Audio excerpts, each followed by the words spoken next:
कि जब से कॉमर्शियल गैस की सप्लाई बंद करने का आदेश आया है, उसके बाद होटल रेस्टोरेंट पर बड़ा असर पड़ रहा है। चलिए हम बता दें, दरभंगा का एक लोकप्रिय होटल है इवारा।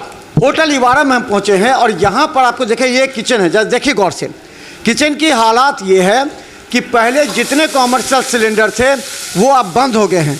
अब जिन लोगों का सहारा ले रहे हैं वो है, देखिए ये है कोयला का चूल्हा, जिस पर ये फ्राई करके जो कस्टमर्स हैं उनके ऑर्डर्स को पूरा कर रहे हैं। और ये गैस के जगह कोयला का चूल्हा, इसके अलावा देखिए इंडक्शन, ये इंडक्शन है जिस इंडक्शन पर इस पर जो छोटा मोटा चीज़ होता है वो उस पर बनाया जाता है। इसके अलावा देखिए ये फ्रायर है, ये इंडक्शन का ही है जिसमें फ्राई होता है।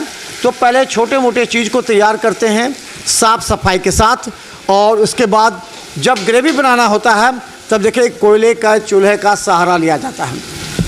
तो ये ग्रेवी बना रहे हैं।